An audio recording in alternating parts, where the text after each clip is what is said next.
Recent గా Kuwait లో ఉన్నటువంటి మహబూలా ప్రాంతంలో 50 సంవత్సరాలు కలిగినటువంటి ఒక కువైటీ అతను వాకింగ్ అయితే వెళ్ళాడు నైట్ పూట సమయంలో.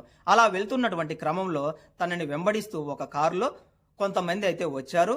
అలా వచ్చినటువంటి వారిలో ఒక వ్యక్తి తన దగ్గరికి వెళ్లి కారును ఆపి, మీరు ఎవరు, ఎలా ఉన్నారని చెప్పేసి కాస్త మాటల్లో పెట్టేసి, నేను పోలీస్ డిపార్ట్మెంట్ కి చెందినటువంటి వ్యక్తిని, మీ యొక్క ఐడిని చెక్ చేయాలి, అకామా చూపించమని చెప్పేసి తననైతే ప్రశ్నించాడు.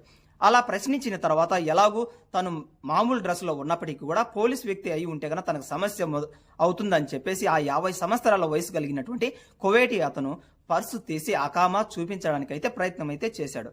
ఎప్పుడైతే తను పర్సునైతే బయటికి తీశాడో తన యొక్క పర్సును తీసుకుని అక్కడి నుంచి కార్లు అయితే జంప్ అయితే అయిపోయారు. అందుకే మీలో ఎవరైనా కానీ 1వ తారీఖున జీతం వచ్చినప్పుడు ఆ ఏవైతే డబ్బులు ఉంటాయో ఆ డబ్బులు, అదే విధంగా మీ ఏటీఎంస్ సపరేట్ గా ఒక సైడ్ అయితే ఉంచుకోండి.